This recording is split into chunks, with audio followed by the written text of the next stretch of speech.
हम्म हम इंसान ना एक बहुत ही दिलचस्प विरोधाभास में जीते हैं। मतलब अगर हम आधुनिक जीवन को देखें तो एक अरबपति जो शायद अपना नया प्राइवेट जेट खरीद रहा है, हाँ।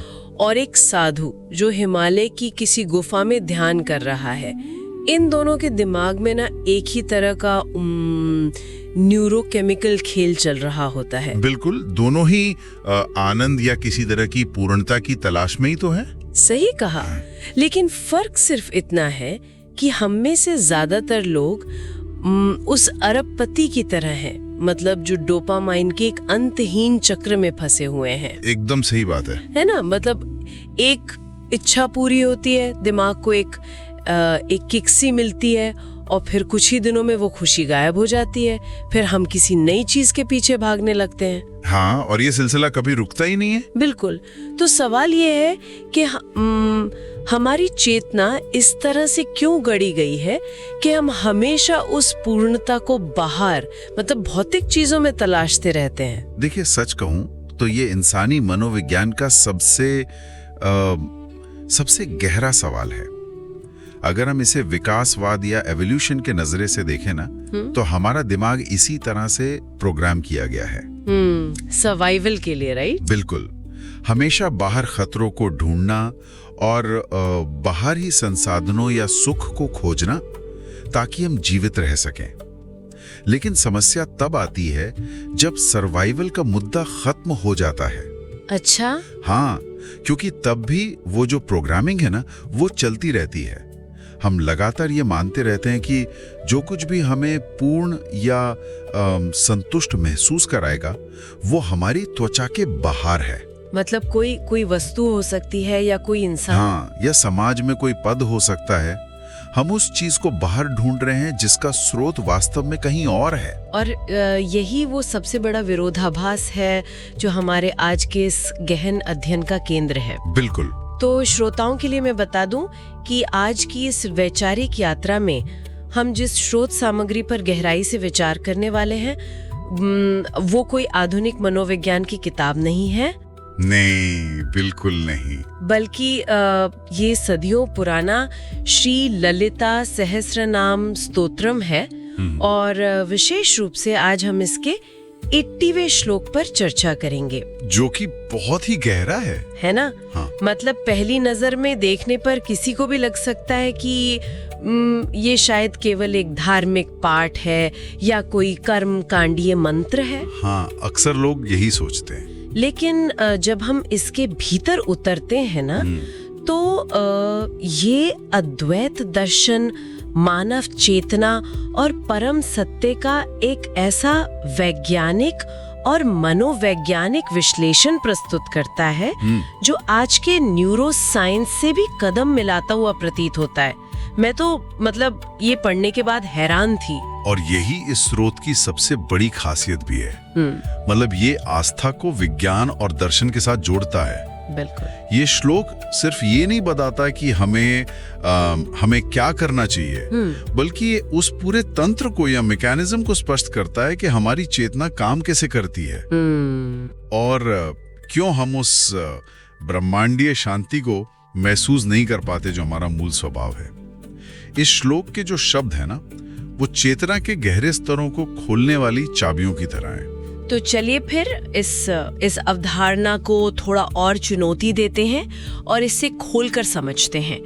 स्रोत जो है वो श्लोक के पहले नाम चितिस तत्पद लक्षार्था की बात करता है जी। अब पारंपरिक रूप से अगर देखा जाए तो हम ईश्वर या परम सत्य को एक ऐसी सत्ता के रूप में देखते हैं जो हमसे बिल्कुल अलग है। हाँ, एक बाहरी शक्ति। बिल्कुल, जो कहीं बहुत दूर है, जो इस पूरी दुनिया को चला रहा है और जिससे हम अपनी परेशानियां दूर करने की प्रार्थना करते हैं। सही बात है। लेकिन ये श्लोक कह रहा है कि देवी या परम सत्य केवल चिटी है, मतलब शुद्ध चेतना या प्योर कॉन्शियसनेस। हाँ। और उसके साथ तत्पद जुड़ा है जो उपनिषदों के महावाक्य तत्वमसि की ओर इशारा करता है, जिसका मतलब है तुम ही वो हो। अब यहाँ मेरा एक सवाल है, पूछे। अगर वो परम शक्ति केवल जागरूकता है तो फिर मेरी रोजमर्रा की समस्याओं को कौन सुलझाएगा? मतलब एक आम इंसान के नजरिए से सिर्फ जागरूकता की पूजा करने या उसे समझने से जीवन में क्या बदलाव आ सकता है? देखिए, ये एक बहुत ही शानदार और बहुत ही प्रासंगिक सवाल है। हम इंसान ना अक्सर धर्म को एक लेन देन के रूप में देखते हैं, मतलब एक ट्रांजैक्शन की तरह। हाँ, कि मैं ये करूंगी तो भगवान मुझे ये देंगे। बिल्कुल, मैं ये प्रार्थना करूंगा और उसके बदले मुझे ये भौतिक समाधान मिलेगा। लेकिन ये जो शब्द है ना, चितिस तत्पद लक्ष्यार्था, ये इस पूरे ढांचे को ही बदल देता है। ये लेन देन से हटाकर हमें रूपांतरण की ओर ले जाता है, ट्रांसफॉर्मेशन की ओर। अच्छा, वो कैसे? जब स्रोत कहता है कि देवी चिति या शुद्ध चेतना है, तो इसका सीधा सा मतलब है कि वे वो जानने वाली शक्ति हैं जो हमारे भीतर बैठकर सब कुछ अनुभव कर रही है। उदाहरण के लिए, जब हम कहते हैं मुझे बहुत गुस्सा आ रहा है, हाँ, और एक हिस्सा वो है जो उस गुस्से को जान रहा है। ओ, मतलब जो उसे ऑब्जर्व कर रहा है। बिल्कुल, वो जो जानने वाला है ना, जो बिना किसी निर्णय के सिर्फ एक साक्षी है, वही चिति है।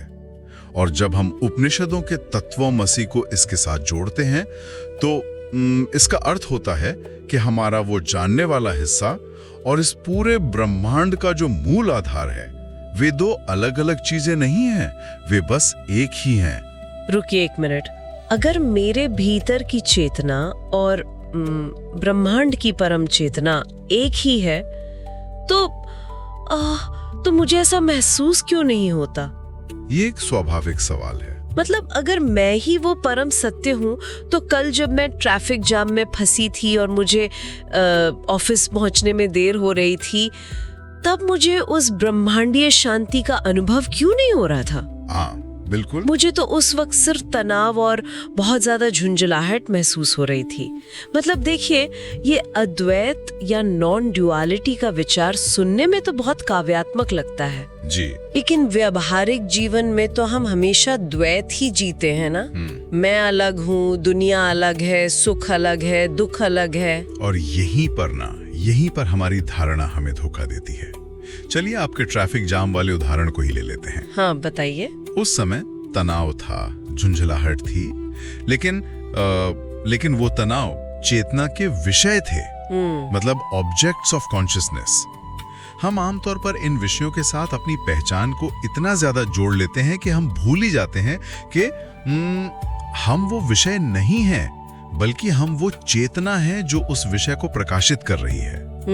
इसी बात को गहराई से समझाने के लिए स्रोत श्लोक की दूसरी पंक्ति की ओर बढ़ता है, चिदेकर्स रूपिणी। चिदेकर्स रूपिणी, हाँ, इसका मतलब है कि वो जो चेतना है वो एक रस है, उसमें कोई विभाजन नहीं है, कोई द्वैत नहीं है। मुझे ना इसे समझना थोड़ा सा जटिल लग रहा है। हाँ। मतलब एक रस का यहाँ क्या मतलब हुआ?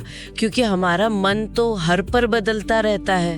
बिल्कुल, कभी हम बहुत खुश होते हैं, कभी अचानक से डिप्रेशन में चले जाते हैं। तो ये एक रस कैसे हो सकता है? अगर इसे आज की तकनीक की भाषा में समझना हो, तो क्या हम इसकी तुलना हमारे स्मार्टफोन के ऑपरेटिंग सिस्टम से कर सकते हैं? अरे वाह, ये तो बिल्कुल सटीक और एकदम आधुनिक तुलना है। चलिए इसे इसी तरह समझते हैं। हमारे फोन में ना एक अंडरलाइंग ऑपरेटिंग सिस्टम होता है, जैसे iOS या Android। हाँ। अब हम उस पर कई तरह के अलग अलग एप्स खोलते हैं। एक ऐप ध्यान या मेडिटेशन का हो सकता है, जो बहुत ही शांत है। दूसरा ऐप सोशल मीडिया का हो सकता है, जहां बहुत शोरगुल है, विवाद है। तीसरा ऐप कोई गेम हो सकता है जो बहुत तनावपूर्ण है। और कभी कभी तो कोई ऐप क्रैश भी हो जाता है, जिससे बैटरी तेजी से खत्म होने लगती है। हाँ, ऐसा तो रोज ही होता है फोन्स के साथ। बिल्कुल, लेकिन यहाँ ध्यान देने वाली बात यह है कि चाहे स्क्रीन पर कितनी भी उथल पुथल क्यों ना मची हो, जो मूल ऑपरेटिंग सिस्टम है वो उस उथल पुथल से बिल्कुल प्रभावित नहीं होता। ऑपरेटिंग सिस्टम को कभी इस बात से गुस्सा नहीं आता कि आपने उस पर कोई हिंसक गेम खोल दिया है। उसकी प्रकृति ही केवल एक आधार या प्लेटफॉर्म प्रदान करना है। ये तुलना सच में बहुत कुछ स्पष्ट कर देती है। मतलब हमारे विचार, हमारी भावनाएं, हमारी चिंताएं, ये सब केवल अलग अलग एप्स है जो बस खुल रहे हैं और बंद हो रहे हैं। एकदम सही। कभी गुस्से का ऐप खुल जाता है, कभी खुशी का ऐप खुल जाता है, लेकिन समस्या ये है कि हम खुद को ही वो ऐप मान बैठते हैं। यही सबसे बड़ी गड़बड़ है ना? हम भूल जाते हैं कि हम वो ऑपरेटिंग सिस्टम है, यानी वो चिदेकर रूपिणी शुद्ध चेतना है जिसमें कोई बदलाव नहीं आता। जब हम खुद को किसी क्रैश होते हुए ऐप के रूप में पहचान लेते हैं तो हमें लगता है कि हमारा तो अस्तित्व ही संकट में है। बहुत खूब, बिल्कुल सही कहा आपने। ये जो खुद को ऐप मान लेने की भूल है ना, इसी को प्राचीन दर्शन में अविद्या या अज्ञान कहा गया है। अच्छा, इसे अविद्या कहते हैं। हाँ, हमारा दिमाग इस तरह से काम करता है कि वो लगातार बदलते हुए अनुभवों को पकड़ने की कोशिश करता है। हम हमेशा चाहते हैं कि खुशी वाला ऐप हमेशा खुला रहे और दुख वाला ऐप कभी ना खुले, जो कि असंभव है। बिल्कुल, क्योंकि ऐप्स तो बदलेंगे ही। लेकिन जब हम चिदेकरस रूपिणी को गहराई से समझ जाते हैं तो हम ये जान लेते हैं कि चाहे जो भी ऐप चल रहा हो, हमारा मूल स्वरूप कभी खंडित नहीं होता, वो कभी दुखी नहीं होता, उसमें द्वैत है ही नहीं। जैसे समुद्र की सतह पर लहरें उगती हैं और गिरती हैं, लेकिन गहराई में समुद्र हमेशा शांत और केवल जल रूप ही रहता है। अगर ये बात इतनी ही स्पष्ट है ना, तो एक बहुत बड़ा सवाल उठता है मेरे मन में। हाँ, पूछिए। देखिए, कोई भी इंसान हो, वो अपने जीवन में कुछ ना कुछ हासिल करना चाहता है। कोई बड़ा घर, एक बहुत सफल करियर या एक आदर्श जीवन साथी, क्योंकि हमें लगता है कि इन बाहरी चीजों से हमें एक ठोस खुशी मिलेगी। सही बात है। आनंद के सामने कुछ भी नहीं है। क्योंकि सच कहूं तो जब किसी को नौकरी में प्रमोशन मिलता है तो वो खुशी बहुत वास्तविक और बहुत शक्तिशाली लगती है। इस शुद्ध चेतना के आनंद में ऐसा क्या है जो भौतिक सुखों से मुकाबला कर सके? देखिए, इस सवाल का बहुत ही गहरा और सच में हैरान करने वाला जवाब इस श्लोक की अगली 2 पंक्तियों में छिपा है। अच्छा, क्या है वो? स्रोत कहता है, स्वात्मानंद लवीभूत ब्रह्माद्यानंद संतति। स्रोत यहाँ उस आनंद का पूरा गणित समझा रहा है जिसे स्वात्मानंद कहा गया है। स्वात्मान। हाँ, स्वात्मानंद का मतलब है अपने ही आत्म स्वरूप का आनंद, जो किसी बाहरी उत्तेजना या कारण पर निर्भर है ही नहीं। आपने नौकरी में प्रमोशन की बात की ना? हाँ, स्रोत इससे भी बहुत आगे जाता है। स्रोत कहता है कि उन सर्वोच्च देवताओं का, जैसे ब्रह्मा, जो इस पूरे ब्रह्मांड के रचयिता माने जाते हैं, उनका जो आनंद है वो भी इस स्वात्मानंद की तुलना में केवल एक लव है। लव मतलब? लव यानी एक बहुत ही सूक्ष्म अंश, बस एक बूंद के बराबर। अरे बाप रे, ये बात सच में दिमाग की नसें झकझोरने वाली है ना? मतलब जरा इस पैमाने को समझने की कोशिश करते हैं। हम इंसान एक छोटी सी भौतिक उपलब्धि पे इतना खुश होते हैं। अगर हम उस खुशी को गुणा कर दें और फिर ब्रह्मांड के रचयिता माने जाने वाले देवताओं की उस परम शक्ति और आनंद की कल्पना करें, जो कि हमारी समझ से ही परे है। बिल्कुल। और ये प्राचीन ज्ञान दावा कर रहा है कि वो ब्रह्मांडीय स्तर की खुशी भी उस आनंद की तुलना में महज एक बूंद है जो किसी भी व्यक्ति के भीतर स्वात्मानंद के रूप में पहले से मौजूद है। जी हाँ। ये तो ऐसा लग रहा है जैसे हम सब अपने ही महल के बाहर एक भिखारी की तरह बैठे हुए हैं और एक एक सिक्के के लिए दुनिया से भीख मांग रहे हैं, जबकि हमारे भीतर तो खजाने भरे पड़े। ये भिखारी वाली उपमा बिल्कुल सटीक है। और ऐसा क्यों है, इसके पीछे ना एक बहुत ही तार्किक कारण है। बाहरी दुनिया से मिलने वाली खुशी, चाहे वो एक नया फोन हो, आपका प्रमोशन हो, या देवताओं का कोई सर्वोच्च पद ही क्यों ना हो, वो हमेशा समय और परिस्थितियों से बंधी होती है। इसे मनोविज्ञान में हेडोनिक ट्रेडमिल कहा जाता है। हेडोनिक ट्रेडमिल, हाँ, मैंने पढ़ा है इसके बारे में। हाँ, हम खुशी के लिए दौड़ते हैं, एक मुकाम हासिल करते हैं, कुछ दिन खुश रहते हैं और फिर वो खुशी सामान्य हो जाती है। फिर हम किसी और बड़ी चीज के पीछे दौड़ने लगते हैं। बाहरी खुशी की प्रकृति ही अस्थायी होना है। क्योंकि वो किसी चीज पर निर्भर है। बिल्कुल, क्योंकि ये कारण और प्रभाव पर आधारित है।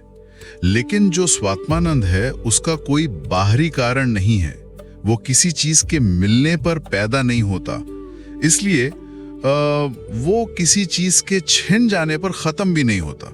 वाह। वो हमारा प्राकृतिक रूप है, हमारा डिफॉल्ट स्टेट। जब अज्ञान और द्वैत का पर्दा हटता है ना, तो वो आनंद कोई नई चीज के रूप में नहीं आता, बल्कि ये एहसास होता है कि वो तो हमेशा से वहीं था।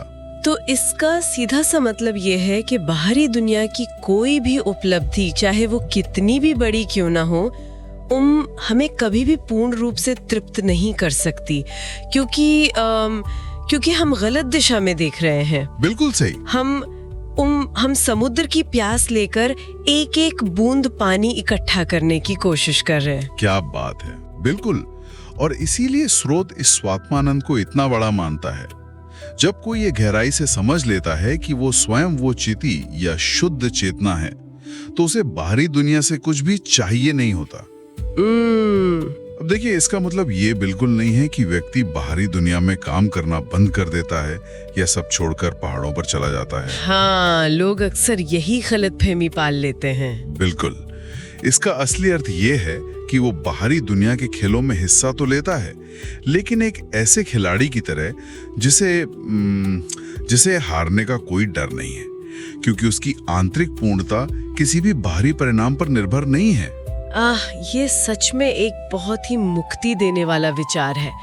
लेकिन अब इसे हमारे आज के 21वीं सदी के बेहद व्यस्त और तनावपूर्ण जीवन में उतार कर देखते हैं। चलिए देखते हैं। क्योंकि देखिए, ये बातें सैद्धांतिक रूप से तो बहुत गहरी और सुंदर है, लेकिन जब सोमवार की सुबह अलार्म बजता है, ईमेल का इनबॉक्स पूरा भरा होता है, बच्चों की फीस भरनी होती है और 100 तरह की जिम्मेदारियां होती हैं। हाँ, 100 तरह की जिम्मेदारियां सामने खड़ी होती हैं, तब ये स्वात्मानंद और चिदेकरस रूपिणी कहाँ चले जाते हैं? ये एक बहुत ही व्यावहारिक सवाल है ना? हम एक ऐसे युग में जी रहे हैं जहाँ इंफॉर्मेशन ओवरलोड है।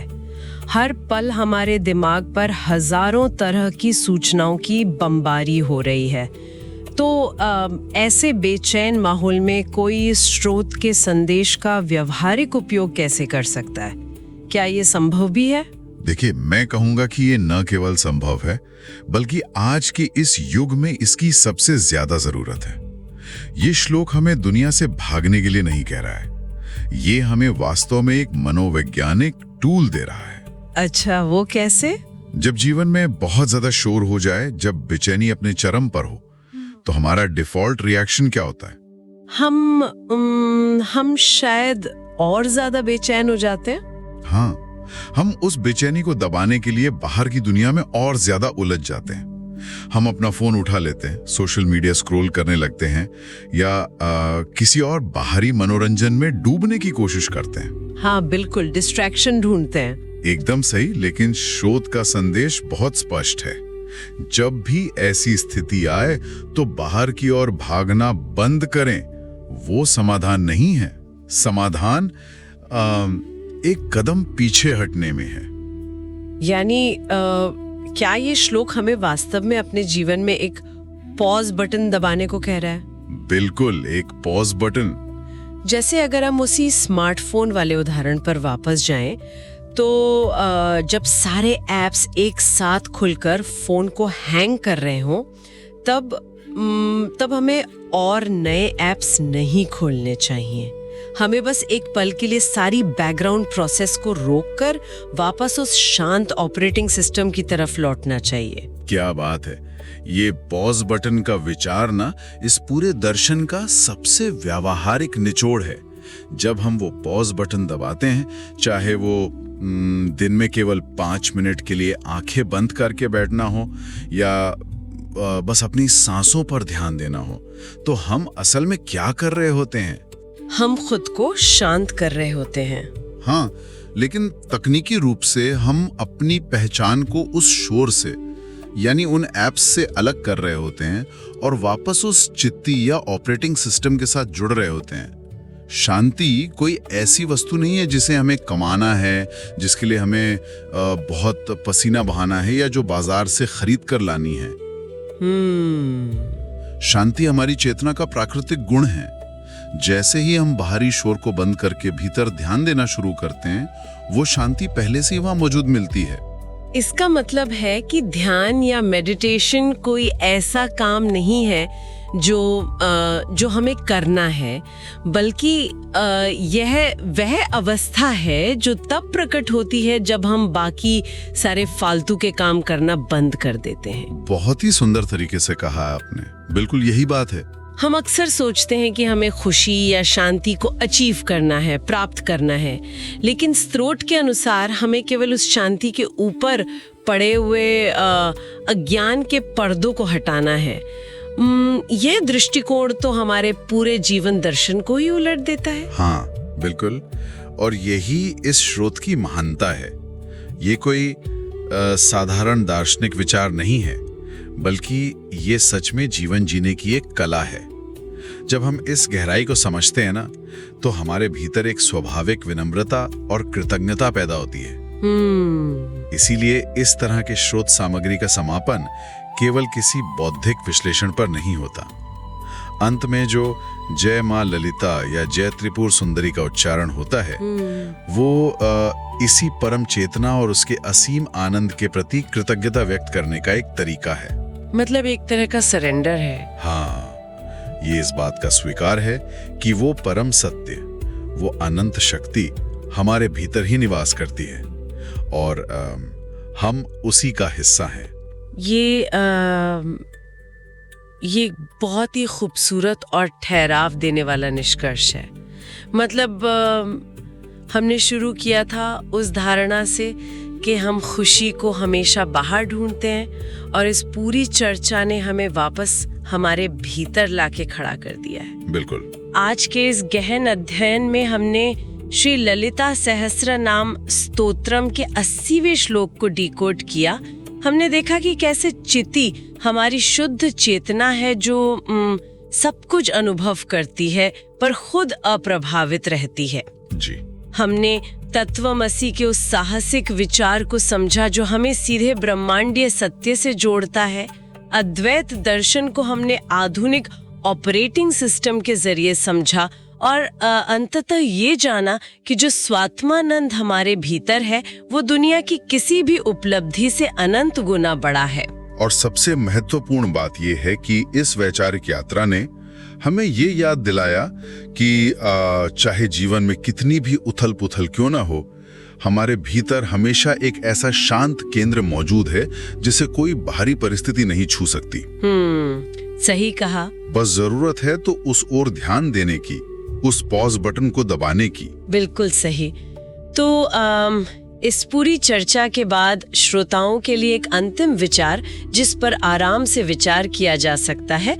हम अक्सर इस बात पर जोर देते हैं कि जीवन का लक्ष्य खुशी को हासिल करना है।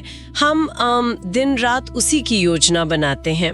हाँ। लेकिन इस स्रोत के नजरिए से देखें तो यदि इस ब्रह्मांड का सबसे असीम और सबसे विशाल आनंद पहले से ही हमारा वास्तविक स्वभाव है और वो हमेशा हमारे भीतर ही मौजूद है, तो शायद जीवन का असली काम खुशी को ढूंढना है ही नहीं। शायद असली काम तो उन बाधाओं, उन शोरगुल और उन भ्रमों को हटाना है जो उस खुशी को महसूस होने से रोक रहे हैं। अगली बार जब मन खुशी की तलाश में बाहर भागने लगे, चाहे वो कोई नई चीज खरीदने की इच्छा हो या सोशल मीडिया पर कोई बाहरी वैलिडेशन ढूंढने की, तो एक पल के लिए रुकना चाहिए। बिल्कुल। वो पॉज बटन दबाना चाहिए और सोचना चाहिए कि क्या वो खुशी बाहर किसी चीज में है या फिर वो पहले से ही भीतर इंतजार कर रही है, बस हमारे ध्यान देने की देरी है।